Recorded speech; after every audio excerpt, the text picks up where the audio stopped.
Hello, everyone, and welcome to the Insights of a Headhunter LinkedIn Live. Today, our guest is Kevin D. Turner from Dallas, USA. He's a brand strategist and he focuses on branding, LinkedIn profile optimization, and social selling. Very, very warm welcome, Kevin. Tina, thank you very much for having me here. I love what you do on LinkedIn, and you always have great, incredible stories that help people be better. And to me, that's part of life, right? We help each other. I always say, united, we keep rocking LinkedIn. That's what we do, right? We help each other. We give each other kind of these little secrets that make everything work. Because if it works for the member, right, that also works for the recruiter. So if we want more recruiters to find more members for more opportunities, then I think that's kind of what we're going to talk about today. Is that right?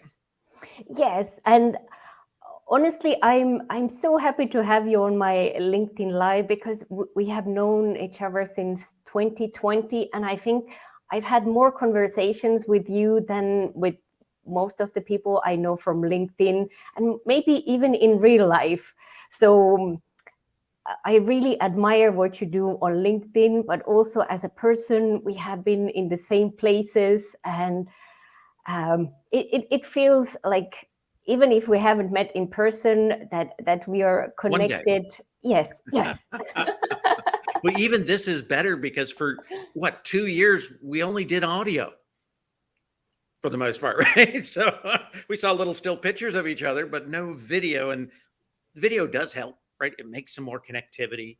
And I think that's, just I'm loving that. I'm enjoying it. So Yeah, and I feel so um, safe knowing that all the LinkedIn new features, you will keep me up to date about them. So tell me a little bit more about the features that job seekers and recruiters should know about. absolutely. And I appreciate that. And I can't take all the credit. I mean, I love new LinkedIn features. I love to share them, but it takes a whole group of people. I always say that have eagle eyes and sharing hearts, right? To find these things, to capture them in the wild. And then, I get to share them and I give credit for those who helped me do this. I couldn't do it all myself. I used to be able to, and still until we got to last year it went crazy. This year we've already got 57 new LinkedIn features, and what we're just starting, right? So for me to keep up with it, I couldn't. It takes a lot of great people to do that, and I appreciate them all the time. So I always try to make sure they're listed in there and give them credit for it, because none of us can do this alone. We need each other to kind of keep up, because LinkedIn doesn't communicate, right? They're really quiet. They'll do things, they'll take away stuff, they'll change things, they'll add features. And if you're alone, you'll never find out until it's, no longer an advantage. So, that's kind of what we try to do, is give everybody the advantage of this is what's coming, or this is what's here, and then how to use it. And going back to LinkedIn not telling us everything, right? LinkedIn made it really, really easy for members to get on to LinkedIn and to create a profile, right? You can do it as simple as when you first sign in, you could upload a resume and it'll create a profile based on your resume. So LinkedIn tried to make it really easy. What LinkedIn didn't tell anybody was that LinkedIn uses what we call market value filters. And basically, what it does to keep control of this huge database of people, right? A profile, LinkedIn internally calls a resume, which I find fascinating, right? To keep them all organized, they've got to have labels like a filing cabinet, right? If you had almost a billion files and you put them all into a cabinet and you made up every single label, you'd never find anything, right? It's like the little library Dewey Decimal System. If you got to make up your own numbers, you'd never find a book again in the library, right? So that's what we're challenged with. But if you watch LinkedIn really carefully, it kind of tells some of its secrets. So anytime you go to somewhere where it has a box that you type in information, just one line box, right? It's always going to have a drop down box that's going to come open. A couple of those areas are like location. LinkedIn just recently changed 35% of the locations. If you're in an old location, they're not going to tell you, but nobody can find you. You're invisible, right? That location no longer exists in the database. Next one would be industry. LinkedIn has Mm. now moved into this new V2 series industry. So you need to go back and check your industry, because about 40% of those industries have changed. And it could be just as simple as A&D, instead it's now the symbol and, right? But if you had the old one, they can't find you in that industry, right? That works its way right into our experience area.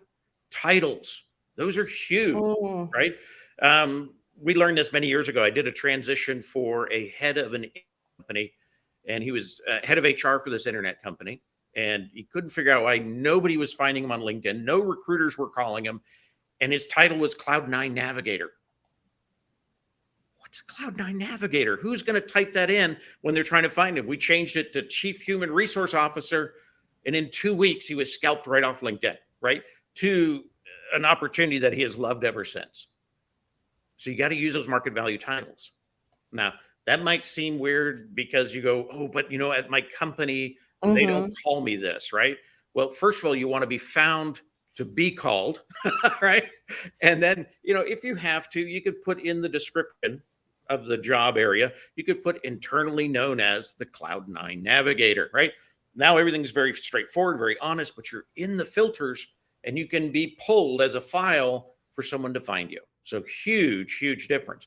Now, one of the other areas that I see almost 80% of the profiles that I look at, this is a big fail. If they've studied to get a upper education, right? Or even certificates, right?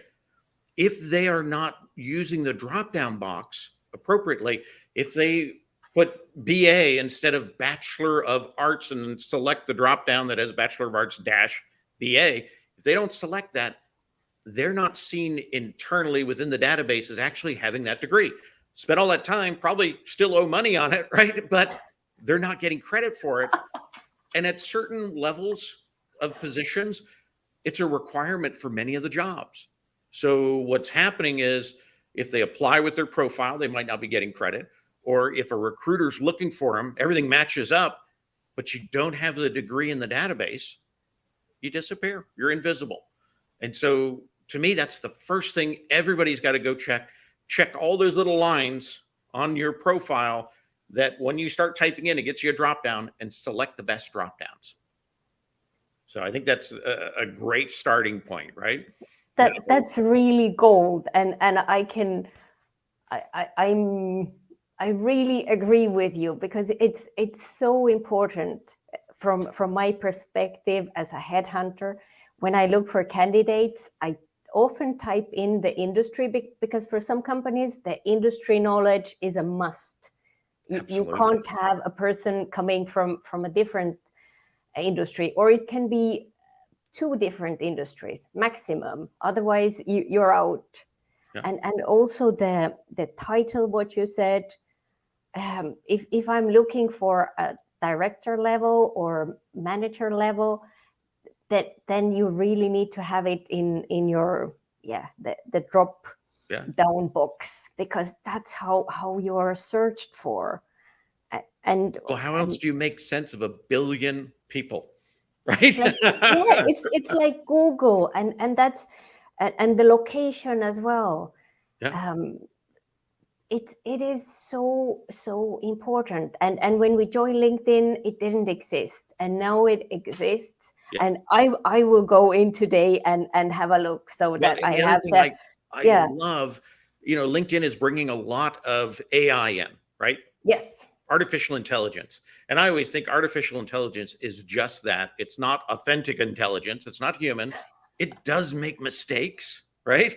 But one of the things I think is cool is they're combining this artificial intelligence into looking at our profiles. So if you've got a market value title, right? That everybody recognizes. Maybe it's sales manager, right? Or VP of marketing. If that's the market value title that popped in there, LinkedIn knows who else within LinkedIn has that title. They know what skills those individuals have. And through AI, they will assign skills to you that might not have even shown up in your content. So Exactly. if you don't use it, you don't get this little AI boost, right? And right now, AI is hot. And, within your own recruiting, LinkedIn will present people to you. And sometimes you might even look at that and go, why that person? Usually that's because their AI thought there was something in there that maybe wasn't seeable, right? But they said this person has the skills you're looking for, even though the skills aren't maybe listed. So it's Yes. using AI to present to you best choices. It also looks at some other things like, do you respond to recruiters, right? If they send you a message, do you blow them off or do you actually respond to them? If you respond to them, hey, that's great. If you've been looking for a long time, right, they actually bring your ranking down a little bit. So I always look at that. There's a tool out there, the open to work, Yeah. right? You can either show the banner to everybody. I'm not a real big fan of that because that becomes part of your brand. And I think that's more bland than brand, right? Or you can do the recruiter, notify the recruiters. But one thing I have found in the database is the longer you have that on, the less your ranking becomes in the results. LinkedIn starts thinking if you've been looking for 6 months, right? Either you're not really seriously looking, or maybe you're not a fit for that target position. And so I always tell people if you're going to use that system, put a little tickler in your calendar and refresh it every month, maybe every 2 weeks. If you're in a job search, do it every week, refresh it so that you're the top of that list when somebody searches for it, right? So think about LinkedIn as a big database and how databases work. That's always going to keep you very fresh. They like fresh data, right? And so think about those things in that way. Now, It's so true, and it's excellent advice because, like you said about the LinkedIn recruiter version that I'm using, I see the open to work that's only for recruiters, and I get pop-up messages every day. Now, this person who was in your search, it could be from 5 years ago, they turned the open to work on. oh yeah, And that's what I see every morning in my LinkedIn yeah, recruiter inbox, and I'm like, oh, I and they will. may have had it on yesterday, but you Yes, didn't notice them, yes. right? Because they were And five that's years old as a relationship. They click that one more time, they redo it, set it one more time, and all of a sudden they're in your inbox. That's in cool. every recruiter's Yeah. inbox who has had them Yeah. on their radar, maybe even 5 years ago. So this is really excellent. But you always And think all you have to do is turn it on and walk away.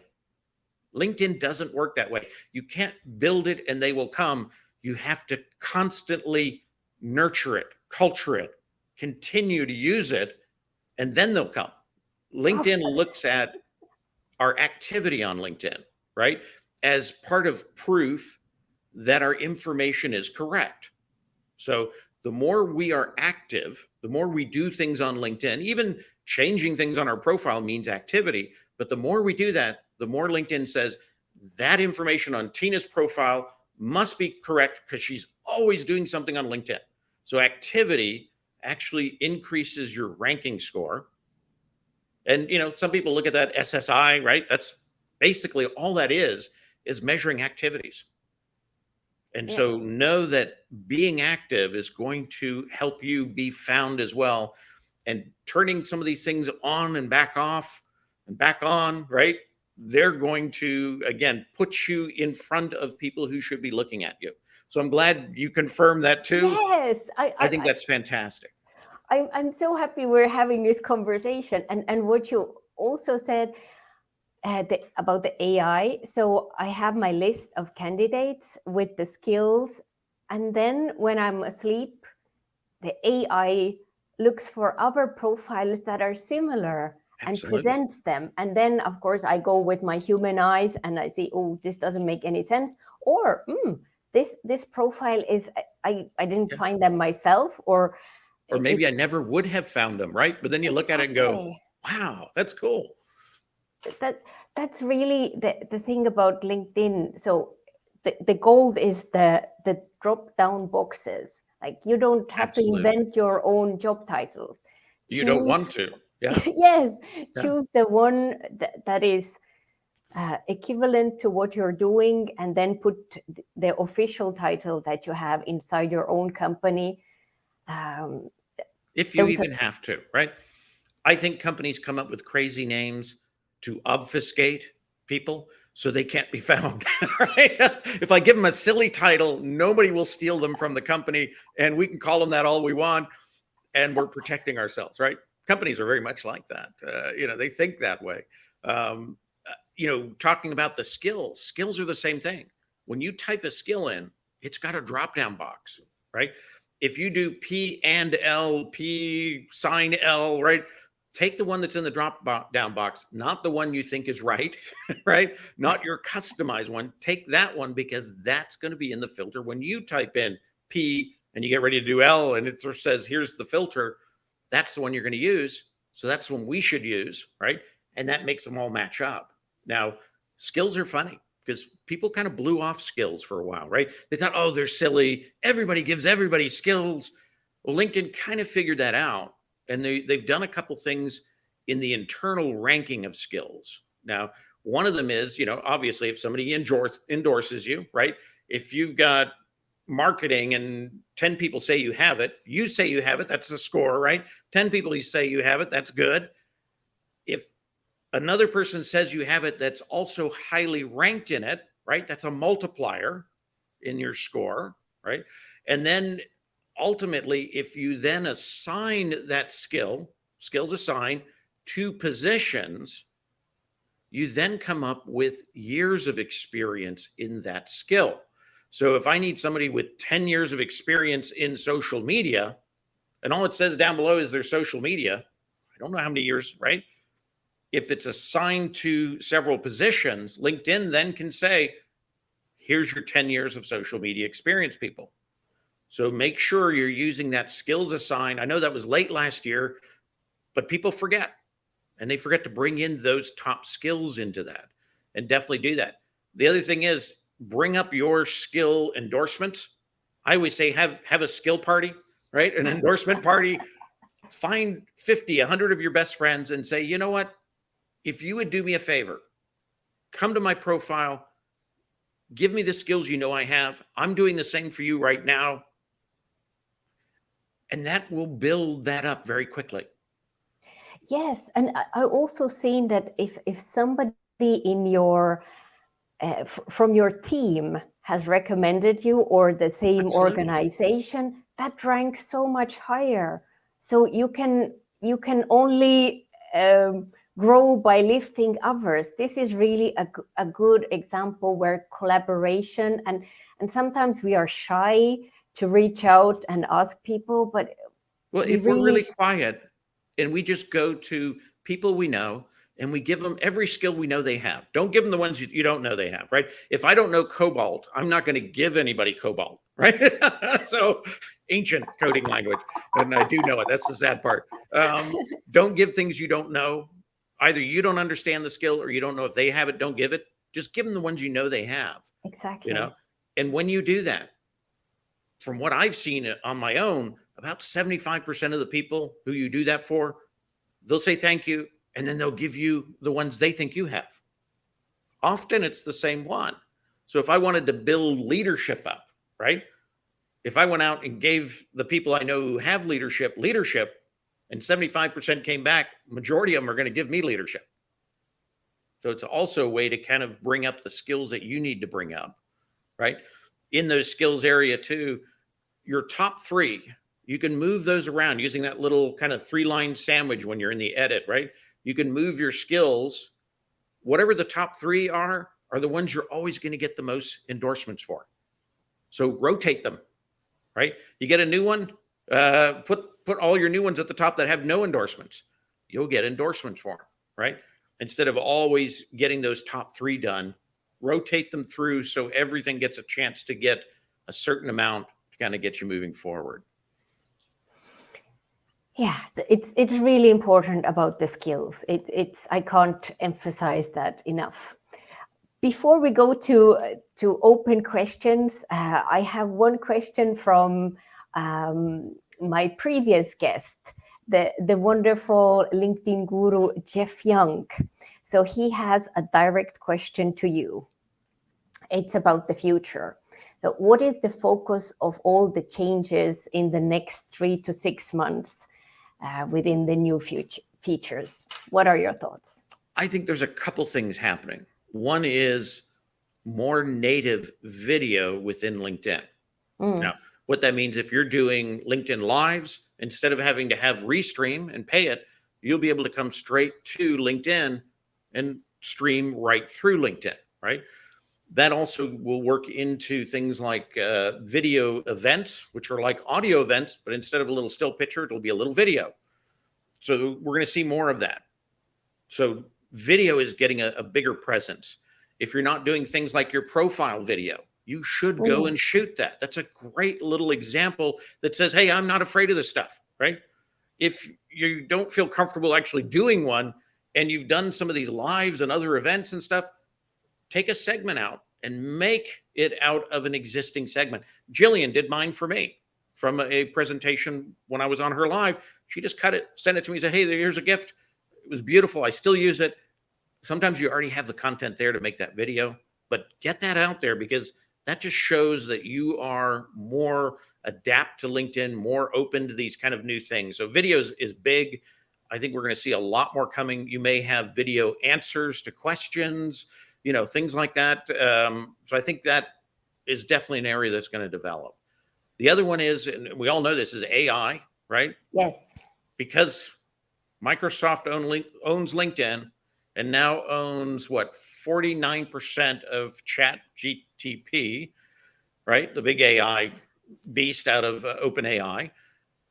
And they're combining stuff in here. So LinkedIn has always done AI within LinkedIn, but now it's bringing in this Chat GTP component. So we're going to see more of that. We're seeing collaborative posts, right? Collaborative Yes. articles where the AI creates the beginning of the article and then authors come in and they add content to it. Now, whenever I see something like that, and some of the newer features, I've found it interesting that LinkedIn still says for this to be good, it needs people input, right? Because Chat GTP, any kind of AI is going to create something that is really stodgy. It's kind of broken in a sense. It's very robotic, right? It needs people to influence it, to put passion into it, to really make sense of it. And so I think when they do something like collaborative articles, it's LinkedIn and Microsoft and ChatGPT admitting we can't do this without people. So people who are afraid that this AI is going to take over and take away their jobs, that's not really what's going to happen because we're already realizing AI needs more people input than AI provides. And so these are little instances of that when you see us. Now, LinkedIn is launching a premium feature that's going to enhance profiles. So it's starting now with your headline, right? So it's going to help you write a headline, and it's going to help people write an about section, which is their version is about 5 or 6 lines. It's really it's more of a highlight of everything you've got on your profile, right? It's not really creative. If you're talking social media, this is more like the label on the side of a robot, right? It's very dry. It has some good things in it, and it does pick up some things that you present in some of the content, right? But it's really dry. It needs that human touch. It needs to be corrected. And that's why even in that process, LinkedIn doesn't just automatically throw it onto your profile. It makes you review it, potentially edit it before you then select it, right? So again, LinkedIn is saying, hey, we're doing AI, but we know AI is not perfect. And that's why when they use AI for recruiters, they give you the option to say, that's not good, right? That's not what I want. I need a little more of this. It's trying to take our feedback. It's trying to get better, but we're going to see a lot more AI coming in this process. And I do like LinkedIn has admitted it also needs authentic intelligence to make it all work. Exactly. So it improves our experience, but it doesn't replace it. No, no. And I think it's good for someone just starting out. Instead of Yes. leaving it blank, right? Instead of leaving it title at company as your headline, it's going to give you something, right? Something is better than nothing, right? But that's about what it is. It is kind of a bland statement. You got to take it beyond that and really make it yours. But it could give you a starting point. I always say AI makes a wonderful muse. It makes a terrible artist, right?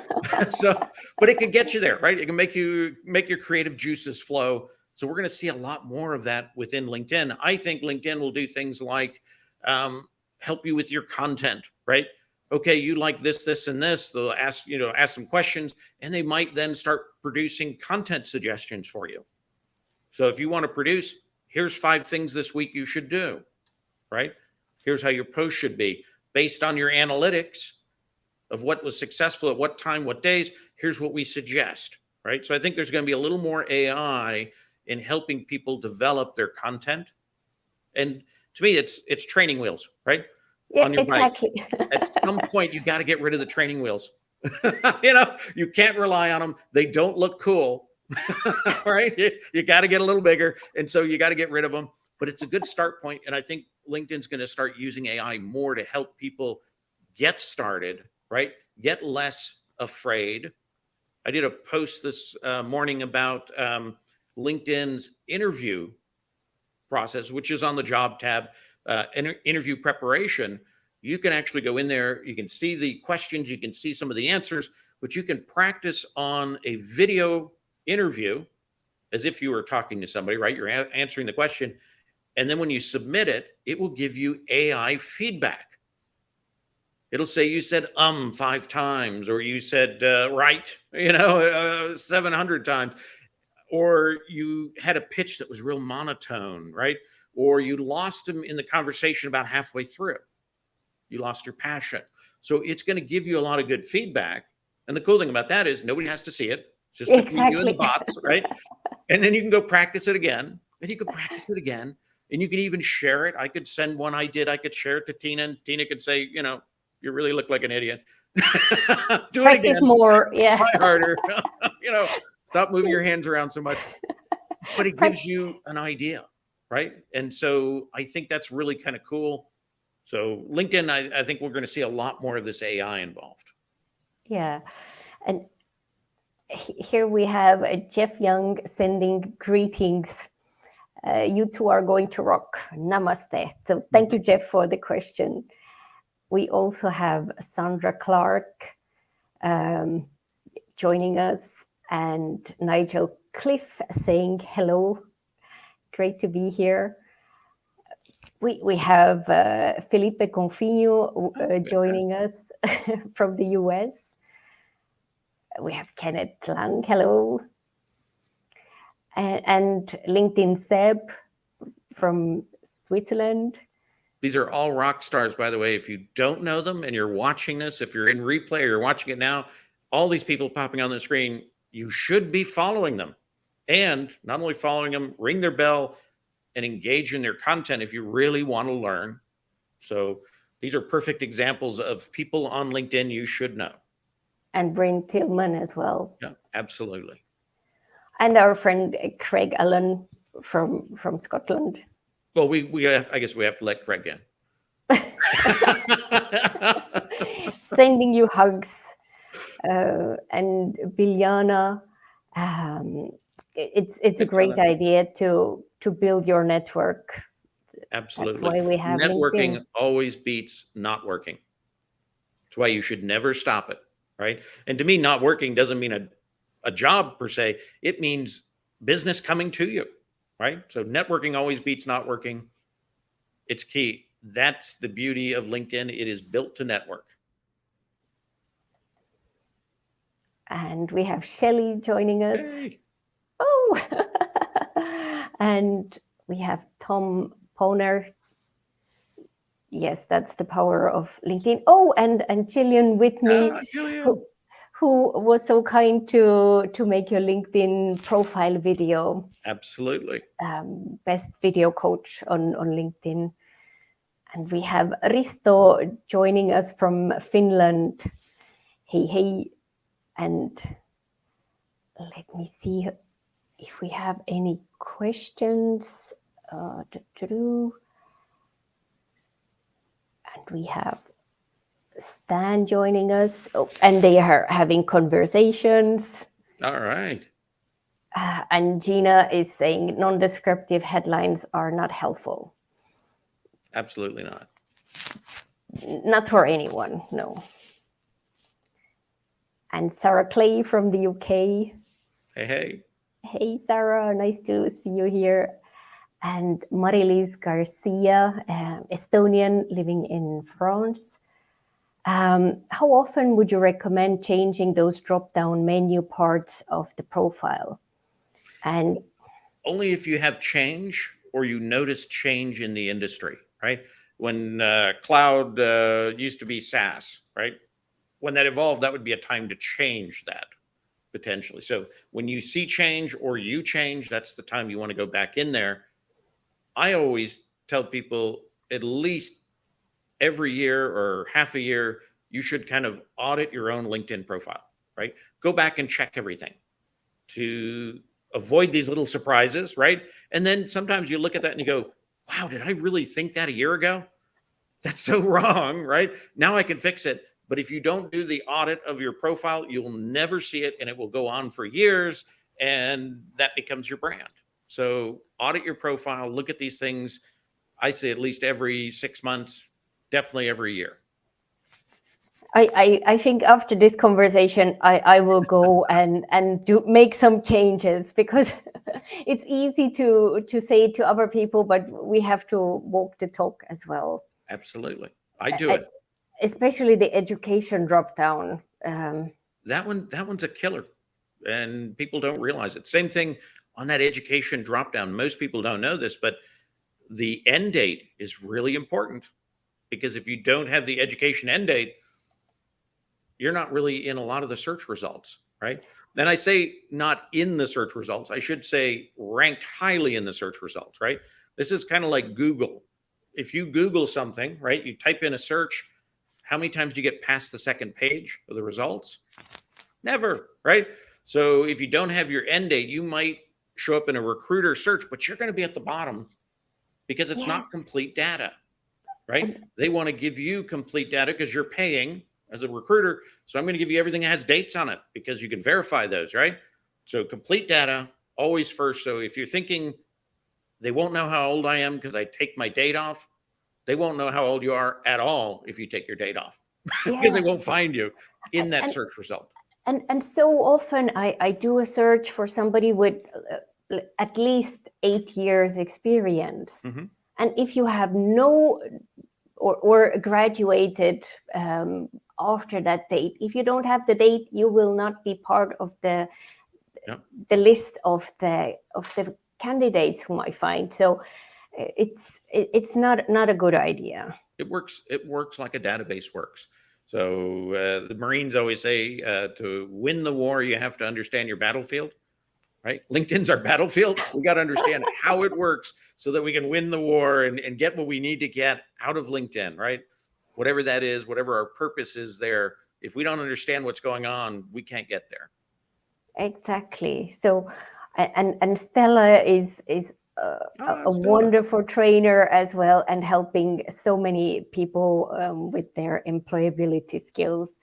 Thank you so much for joining, and we also have our friend John Espirian joining us, and Sharon. So I really, I'm going to go back and answer to all the messages afterwards. And I want to thank you for coming to have this conversation. I have taken notes, and I will take action. And I hope that people who are watching now and replay, that they also will think about those marketing market value titles and the drop down boxes. Is there something that you would like to emphasize as a takeaway? I think the biggest thing is, if you want to be found on LinkedIn, be active on LinkedIn, right? Follow people, ring their bell, participate in the conversation, create conversations, right? Do audio rooms, do lives, get involved, because the more active you are, the better LinkedIn looks at your profile and says, this is good content, I'm going to promote it. So activity equals a value to LinkedIn, equals you getting the rewards from that value. And so stay active, get active. You don't have to do it, 3 hours a day. You're working, you could do 15 minutes a day, be really effective. I do have some videos on my YouTube channel that can help you. One of them is favorite content creator filter, and that is how to set that filter up. So you can set one up for authors, right? And you can have 60, 70 authors in there. You click it, it only gives you what they did today, no ads. You can do the same thing for companies you're targeting. What did they release, right? LinkedIn executives, you could have a list for that. You can have as many lists as you like. That's a great thing to do, because that's going to help you focus your time on LinkedIn. So you're very efficient, but you're keeping the activity level going. And so lots of little tools like that. I've got a channel. It's Keep Rocking LinkedIn.